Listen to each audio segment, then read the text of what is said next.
So, who'd like to start it off? Bob?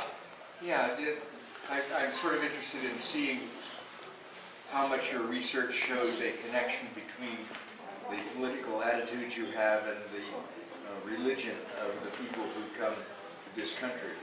Or I can put it in part this way, that you don't have to wait to be involved in the church when you come to this country. And and I don't know whether this influences your sort of sense of how you participate in the community and what your political views would be. I think that's a Since we don't have a mic on it, why don't you repeat what he asked? It was so beautifully phrased, I don't think. I know, I think I'm going to fall short. So. Yeah. Okay, well, what I asked was how important to the sort of sense of political participation the religion or the church would make in coming to this country, because you don't have to wait to join the church, and it becomes a part of the way that you interact in the community.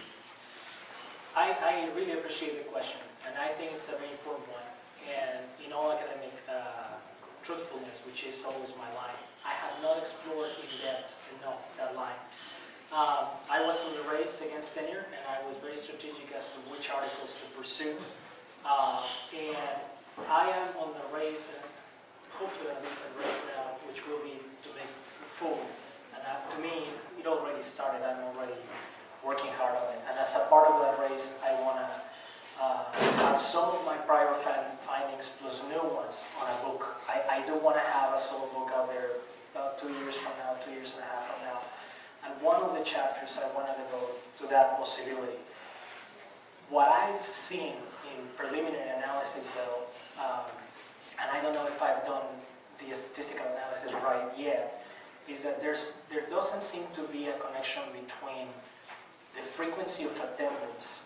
That's one of the things I've looked at to religious services and whether or not they want to participate in elections. Now, that said, that's a very good measure of religiosity, and some of these data sets may or may not have enough variables for me to explore religiosity a little more in depth. I definitely think you're right in the sense that attending church and becoming a part of a community helps immigrants a lot. Because one of the things that I can tell as an experience, one of the things that really facilitated my own adaptation to the United States, and I always say this with a heart full of gratitude. When I first arrived in the apartment where I lived for many years in Urbana, Illinois, a pastor that I met a few months before had already made an effort with the landlady and her husband to put a bed, to put some forks, some knives, some spoons, some plates, and a table and a chair. So I wouldn't arrive into a place absolutely empty and I wouldn't have to sleep on the floor. I would have never imagined how much that would mean. But it meant that those very lonely first few nights in this country weren't as lonely as they would have been otherwise, or as hard as they would. So I think you're absolutely correct. I think religiosity is a very important part of the journey. And on the other side of that equation, and of course it will require much more study that I haven't done, and I'm not aware of either, but I think church organizations' involvement in the adaptation of immigrants to civic life in America should be always one of those routes that must be available to them. Above and beyond parties, above and beyond other organizations, I think church organizations should play a critical role there.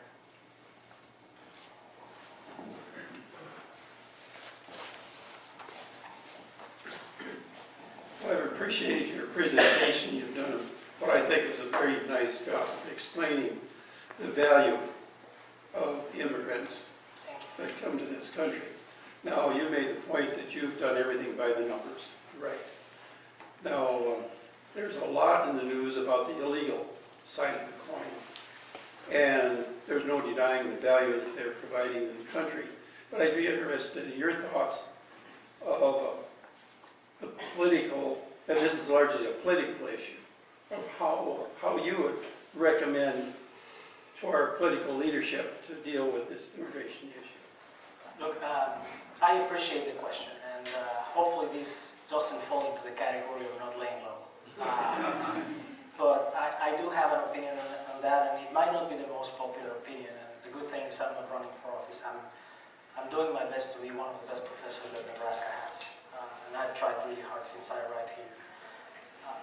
What I think it just doesn't make a lot of sense to try to have massive deportations. If people want to pursue that, they want to go ahead and do that. We're a democracy, right? And at the end of the day, that's a decision. I'll respect it. I respectfully disagree. I don't think that's a route to pursue. I have seen some surveys, for instance, conducted by the Pew Hispanic Center. And when you ask persons that are undocumented in the United States, have they done it, whether or not they recognize that they did something wrong, they will admit to it. When they are asked if they're willing to pay a fine to restitute for it, they're happy to do that. And here's just a wild thought. They know that they skipped the line for whatever reason it was, because different stories will have different origins, right? So I cannot generalize with the data I have about that. But if they recognize that they sort of skipped the line in a way, and they're willing to pay a fine, look, one fact that I know about is that the government agency that deals with immigration services is one of the few agencies that run without taxpayers' money. They're self-sufficient in the sense that with all the fees that immigrants like myself pay to get the processes done, they run this agency without taxpayers' money. So it is conceivable that if we find those millions of people documented here, we can do all of the work to have them in a legal path, even if not skip the line to citizenship, but just to legal permanent work in a way that will not affect taxpayers' money. And I think that could be a compromise, because you could convince people that don't want taxpayers' money going into that their money won't be touched for it, that these fellows are paying a fine, recognizing that there was some administrative fault, which at the end of the day, that's what it is. And then we can, in a way, start ensuring that instead of thinking about sending that money to their country of origin, if we can regularize them here, we can start seeing a lot of that money reinvested in our communities, and our economy needs that money. My approach to this is humanistic in the sense that I see every human life as a precious gift, but it is also a pragmatical stance. How are we going to manage to put 11 million or 12 million people on a mass deportation, south or north or east or west, without any cost for taxpayers' money to begin with? So if we're going to regularize the situation, let's try to do it in a way that we can assure taxpayers that it's not their money. Let's have some fines in place, and most of these folks agree to it. They'll be happy to do that just for a shot at staying here. And I think those sort of relatively pragmatic and yet humanistic approaches can lead to a much better view of the issue and a compromise from both parties. And my stance has always been, we need the two parties on this one. We need it. And that's why it's not that popular, because everybody wants to claim credit for the votes. But we need both sides of the aisle so it can be a solution for America. I hope that answers, but that's my view. Thank you.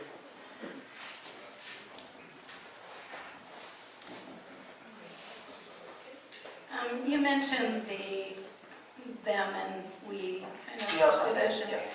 And I was wondering, how can that be more humanized? It seems like that's one of the big problems, is that we hear about all of the illegal people, and it's never really humanized. There are some programs that have done that, but I think that that would make a huge difference. That's a wonderful question. I think we need more hands on board. One of my small contributions to this community has been to participate as many times as I have been invited to these kind of talks. Another one was to put in place a class at UNL. It didn't exist in the books. It's called Immigration and Politics, and I offer it every time I can. And I've seen wonderful things happen.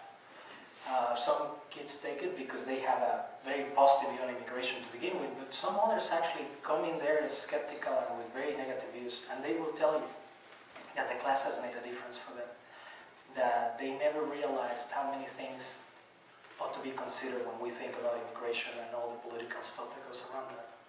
Now, of course, that sounds like tooting my own horn.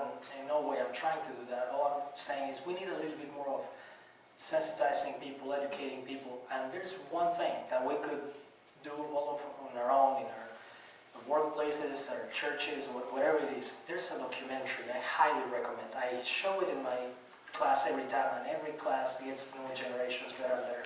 It's called The Other Side of Immigration. And oddly enough, it was put together by a political scientist that got a grant to go and interview migrant families on the other side of the border. So this is in Mexico. And it does wonders to show people that migrants that come here and their families left back there, they're no criminal families. Of course, sure, there might be in the millions and millions somebody that is saying that, like, I cannot vouch for every single one of them, but my appreciation, given the facts I have, is that it would be a very small proportion of them. Most of them are like in any other wave of immigration, guys that want to come here, work hard, 2 or 3 jobs, and sacrifice their own for their children. And this documentary hits the mark really well. And to be honest, I'm just unhappy that I'm like 5 years too late. The guy got a grant, and it was for a study. And then instead of putting together an article to seek tenure, he realized what he had in his hands. He put together the documentary, and he's now just touring the country around, giving talks for thousands of dollars a pop, showing the documentary. So he hit the jackpot. But that said, it's a tremendous documentary, The Other Side of Immigration. And if we were to watch it with our communities more and more, I think it would show us at least that other side and make us at least stop and reflect. Look, these are generally human beings with family values, hardworking people, and most importantly, it shows one of the things related to that other question. Some of them spend about $2,000 to $3,000 paid to illegal, they're called coyotes. These are the smugglers, the people that make them cross the border because they know the routes or whatever. And they pay about $2,000 to $3,000 a person to cross the border illegally, to sometimes be left to die. Now, my question to the American government could be, if we set up the institutional way, let's think about, like, if you want defense, go ahead and, if that's what they want, I honestly think it's gonna look bad, but if that's what they want, okay. But why don't we think of complementing that with some sort of Ellis Island-like centers along the border, where people can come to us, and instead of paying a smuggler, they can pay a fee of, that's the market, right? That's market price, right? I believe in the free market. They're paying $2,000 or $3,000. Well, let's give them a bargain. If you come directly to us, you're going to pay less than a smuggler, and you'll have an actual shop. And then let's capture that money for, like, as I said, immigration-related agencies do not need taxpayers' money. I honestly think we're missing out. There's ways in which we can look at these situations and go at them intelligently. But of course, common sense is the least common of all senses when it comes to politics. That's just me. Is that video available online, or is it only sold commercially? I believe if you go on Amazon, you can get it. I can look into it. I had to order it myself to show it in my classes. I own it, and I mean, I'll be happy to lend it, but I know that, you know, that there's one copy going around, or I don't know, if you were interested in organizing a kind of a documentary night here as a follow-up, I'll happy to reach that and be here, and, you know, I think it's a wonderful documentary. So. Thanks. Here's a question. And I don't get any money for having advertised that thing. I wish. The guy seriously hit a jackpot. And he doesn't get thousands of dollars for giving this talk. Oh, yeah, but he's getting big bucks. The question I have is related to the economic issues that you've just sort of touched on a bit. One hears that, especially with undocumented immigrants in this country, or migrants rather, that we have a lot of services that cost a lot of money, from education to healthcare to other things, and they're significant drag on the economy. And on the other hand, when studies have been done of the economic value of that people who migrate to this country bring to this country, one hears almost exactly the opposite. How would you argue on both sides of that issue? That is, can you make a good argument to that, in fact, undocumented migrants really are costly, and can you make a good argument on the other side that they make a wonderful contribution to the economy? I don't have exact numbers top of my head, and I never make those things up. Again, I'm not a politician. One thing I can tell you is I think there's good arguments on both sides. And unfortunately, those both arguments have never come to actually have a nice dialogue. Of course, every time we have, you know, more people in a city, there's going to be services that need added, and that costs. I mean, there's no going around that one. I mean, I worked with budgets before coming to this country, and I perfectly understand that, you know, adding services in a city adds cost to the city, period. I mean, there's no going around that one. That said, what most people don't know is that immigrants that come to this country do pay taxes. The vast majority of them do. Even if they're not registered, you can't avoid the value-added tax to begin with. So there's a form of taxation that goes with consumption. But most importantly, some of them get something called the ITIN, which is, if I remember correctly, the individual tax identification number. Temporary. Yeah. They get that because they can get a social security number. And some of them get this ITIN thing, and they're paying taxes through that. I happened to see services when I was living in Illinois in these little grocery stores where some of them, instead of having their H&R blocked, some of them offered services for taxes, and some of them offered to get these numbers for them. The other thing is, some of them pay Social Security through Social Securities that are, I've heard, from dead people. And here's the thing, so they get it so they can have Social Security, but they'll never be able to claim that. So they're contributing to our hole in the Social Security system, but they won't see the benefit to it. Now, of course, when people don't want a dialogue, they don't want to come with facts. If we can seriously sit down with facts and intelligent dialogue, yes, there's cost. I'm willing to bet that the benefits of the proper incorporation of these immigrants should outweigh, but at least even out, the cost of their incorporation, at least in the short run. In the long run, though, what I have been arguing for a long time now is, if they become embraced in our communities, if they make this their home the way I have done it, if they have their families reunified, there will be less and less reason for them to keep sending money in the way they send.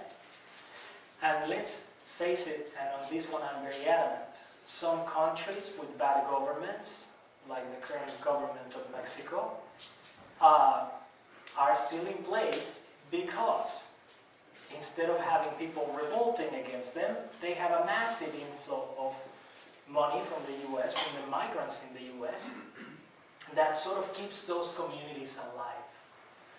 If those sources of income stop flowing, those governments will have to face accountability differently.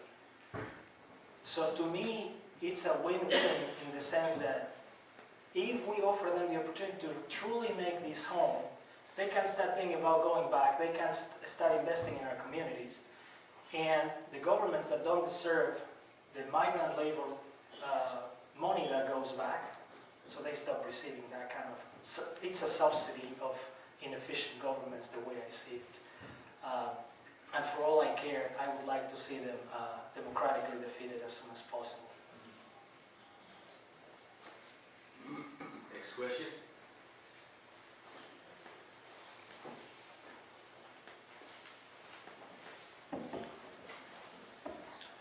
I recently read a news article that said it would cost $50 billion to deport 11 million people. What kind of an impact would that make on the populace if they knew what those numbers were? Wouldn't that might be way better spent in some other way? You know, that's a really good question. What we know in public opinion research is that most folks are really bad with numbers. So most people, like when you ask people, even about the composition of the US population, it depends where you're at, but actually some people estimate the African American population of the United States at 30 or 40%, when in fact it's about 13%. So that's how bad we are with numbers to begin with. Budget numbers means little to people every now, for the most part. But here's what I think is great about the question. Not only that it highlights that yes, we're bad with numbers, but I believe the appropriate way to convey the news to the American public, the way the American public deserves it, should be, look, the alternative is deporting. This would cost us this money, and this needs to come out from taxpayers' money.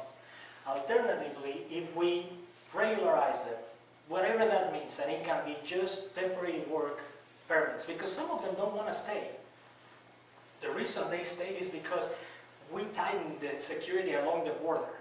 It became less porous for them to go back in and out. So they had to stay because it became more costly to come back.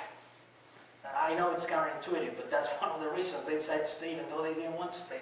Because we also stopped having these temporary work programs that worked so well in the early 20th century. But here's the thing. If we offer the information to the American public, look, the alternative would be we regularize them, and this is not permanent residency, and it would be just temporary work for now. And this comes from fines, kind of like the thing that I was already talking about. And it will be self-sufficient. And these folks are already contributing to the economy, such and such and such. Look, even if the fines sound too harsh, part of the fines can be straight to the process, and part of the fines can be in reinvesting in the community, enhancing community programs. I think we have very smart people here in the United States. And I cannot believe that we cannot come up with better solutions that our Congress actually does every now and then. Here, we have heard, a number of things that would be relatively feasible, I think, and, could make more sense. I think the media plays a role, and I wish we had more responsible media that try to educate the public on an issue, not just presenting the tension. I know tension sells. I mean, just go around and look at all the, how is that called, reality TV? Of course, tension and bickering sells for the good and for the bad. But when it comes to keep building the greatest nation on earth, let's give a little more to our public, and let's tell them, look, here are your options. Above and beyond what the politicians say, this is what we have for you. You decide. And I think it will make more sense to have some kind of, compromise. And by the way, it's funny because the word compromise, it seems to be cursed when it comes to politics. Like, oh, wishy-washy, middle of the road, it's a compromise. And the funniest thing, when we go around the country and people say, like, how long you been married? 30 years, 40 years, people clap. And those folks will tell you what does it take to stay in the long haul for that long. Compromise. And it's a good thing. It's really a good thing, and we just need to do a little more of that, I think. I want to pick up on your political suitcases metaphor. I can see that in the case of Cuba, when people who left early on after the Castro regime took over, people were from the money classes, the privileged classes. They went to Miami-Dade County, and they are on the right of the political spectrum in the United States. But your graph showed that, by and large, the migrants nowadays from Mexico are in the center. And that surprises me. No, now I'm talking about Mexico. Because many, it seems to me that most of the migrants who are coming from Mexico are really economic migrants who can't support their families, who can't make it in Mexico and are coming here sort of out of desperation. And it seems to me that people who are on the underside of the economy tend to be the opposite of the privileged classes. And how is it that they're center in the political spectrum?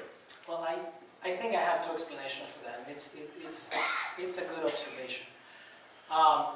First, I do have empirical evidence, public opinion, nationally representative samples of Mexico as far as 2003 and as recently as 2012. And the ideological distribution of the Mexican public in Mexico is fairly similar to what I showed you. So in a way, the migrants we get here, ideologically speaking, is fairly representative of the folks down south. There's been a slight movement of folks on the right towards the center and from the center towards the left. A slight when you compare 2012 with 2003. But that said, it's important to recognize that the Mexican party system, the party on the left, the PRD, it's a multi-party system, but for the most part, it's three main parties. And the party on the left rarely ever gets nationwide more than 15 to 17% of the national vote. The main action at the national level, for the most part, for the most elections, has been between center, center-right, or right, and that's the PRI and the National Action Party, with the exception of the 2006 presidential election. But what I think happens is that when you have only one dimension at play, one of the things that don't come up is whether or not you want the PRI in power or not. It became a little less relevant for 5-6 years from 2000 to 2006, but one thing folks need to remember is that the PRI, the Institutionalized Revolutionary Party in Mexico, was in power from 1929 to 2000, all straight in 6-year periods, for the most part, presidential terms, non-re-election.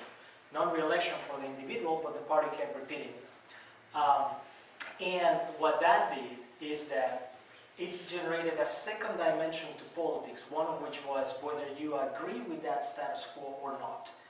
And if you wanted to defeat that status quo, you needed to decide where to defeat that, because they were, at the beginning, kind of left, they moved to the center, and eventually by the 90s, they were the so-called neoliberals pushing for pro-market reform, actually pushed by Washington, the IMF, and the World Bank. And the same party that tried to institutionalize like state-led agencies, eventually the same party was like decentralizing everything. So the Mexican public sort of like had to decide how to oust them, whether from the left or from the right. And that's why there's a lot of people in the center, because a lot of them actually come from the tradition of this party, and some others like modern politics. But the people that like it from the right is because the right, in a way, for some of them at least, means less government.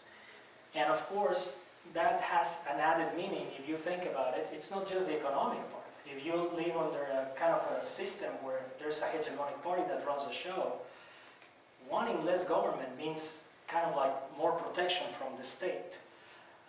So being on the right in that sense makes sense, I hope.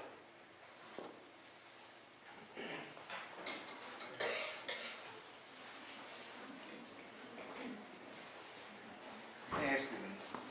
Oh. Dr. Wals, you edged into the economic arena here and trade agreements, and Washington has pushed NAFTA with every administration from both parties for about 2 decades now. Human rights groups, those representing small farmers and all, have said that it's been a disaster. What do you think has been the net impact of NAFTA on the immigration situation? Well, I'm not an expert on the effects of NAFTA, so I may fall short on this one.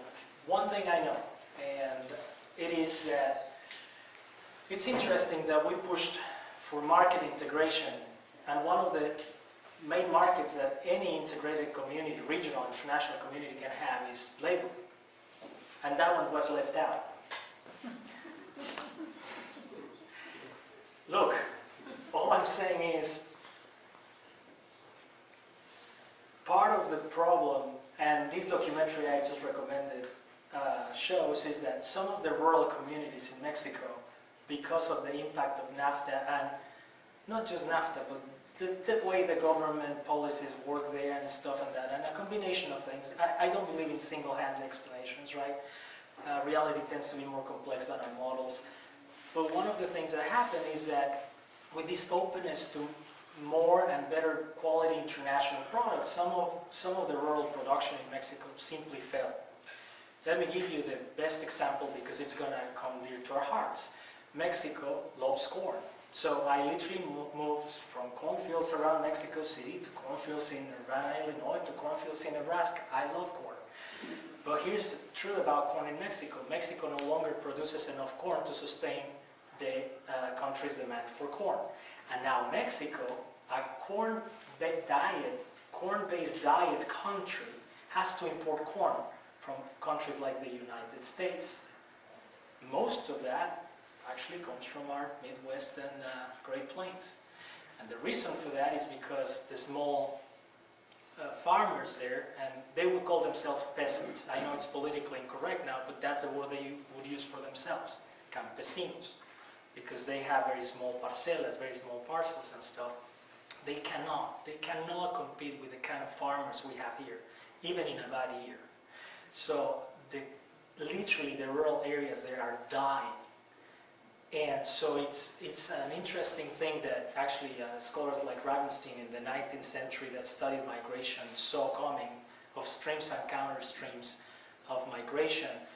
The same way our rural areas are sort of depleting because our youth is going to more urban settings for more promising things. Those rural areas may be filling out with people from rural areas that are depleting because of the effects of among other things, international trade. We're interconnected, much more interconnected than people want to acknowledge that. And, it's okay, going that way. But my point is, let's do it in a way that we acknowledge some of the effects that it's causing. And if products like that were on the table, labor should be on the table. Because if we see labor more as a market, then we will start taking some of the policy out, some of the politics out, and stop putting caps on it and let the market speak. If we need more, laborers here from elsewhere, let the market speak. So, I know it doesn't get at the entire question, but... Okay, it's approaching 9 o'clock. I saw 2 hands, and I think we'll take those final questions. There was one here, I think. I don't know if there was any. He's the final. Yeah, for sure. Earlier in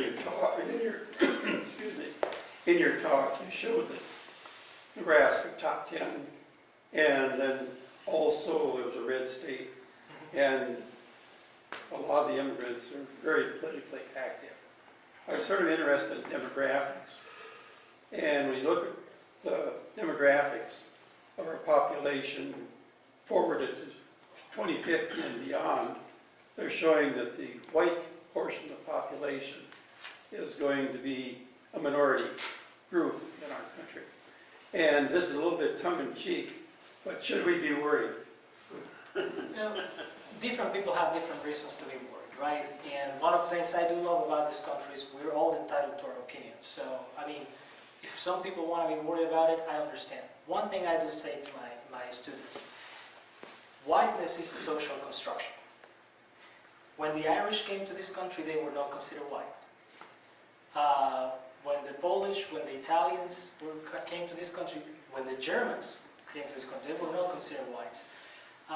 That eventually, became a construction, a coalition, for whatever reasons that are, beyond the point of this talk. I think that demographics are changing, but one of the things that I think sparks the fear among my fellow Americans is that they think diversity is new.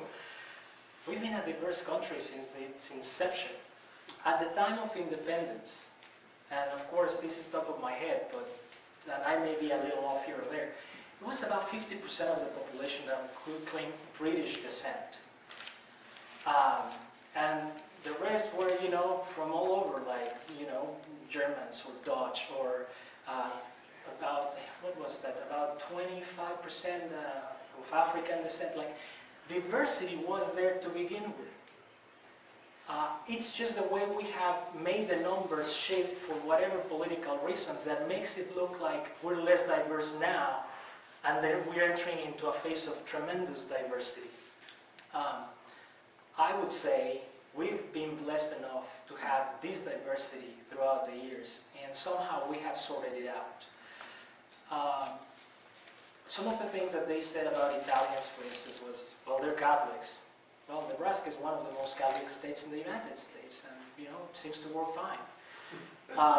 And part of the division came from the German migration that had some heavy component of German Lutherans and some German Catholics. So another thing that they were saying about them is like they don't speak English, they speak Italian. Well, by now, they're fairly well acculturated, and of course every now and then, they'll speak few words here or there, but hey, who doesn't love an American pizza, right? Who doesn't love American spaghetti or an American calzone? Because I've been told, I've never been there, but I've been told that they don't look the same when you go to Italy. So we have kind of like embraced some things, and made them part of our own. I'm thinking that's exactly what's going to happen with the folks coming from Latin America. One of the things that can put a slow-mo sort of process into that kind of thing is when people feel rejected. And the more accepted people feel, the more they feel they belong, I think the quicker this process will be. And for one, I offer my own example one last time. That first time I mentioned in Wisconsin, 7 days, I came to stay with a family, very loving family. They happened to be Lutheran. My family in Mexico is Roman Catholic. I was religious, but I was not a churchgoer. They showed me how they lived without any proselytism of any kind. They just showed me that they cared. And one of the things that struck me from the first night I spent with them is that we sat around for dinner and they held hands. And to be honest, and this is going to sound like a blasphemy now, but I'm like, what are we going to do? Like, I didn't know what they were going to do. I'm like, is this going to be like a spirit session? Like, what's going on? I didn't know. I really didn't know. They held hands. And then said to Tommy, the youngest son of the family, would you say grace? See, the phrase is still, in my English, didn't compute, like, say grace, okay? And the first thing Tommy gave thanks for was for my presence with that family that week. I'll never forget that. Because I didn't know why. It didn't even make any sense to me. But they made me feel at home every day. And after that, I knew I wanted to come back. And I always spoke very highly of America while in Mexico. And of course, I wasn't very popular among some folks. Actually, I joined a bicultural Mexican-American church in Mexico City. And I was exposed to many, many American migrants to Mexico City. And in the oddest of ways, I was already being prepared for something I didn't even envision was going to happen to me. one day lecture about migration. I had no idea. I didn't know what I wanted to do with my life. Actually, a few years after serving there, I actually applied to a seminary here in the United States. I didn't follow through. But it was two major changes that came about from a loving American family. I became a regular churchgoer. My faith in God strengthened like I cannot even tell you. And I fell in love with America. I think we can do that for those folks. I think we can do it, and they will love America just the same way that I love it. Because think about it, they're here by choice.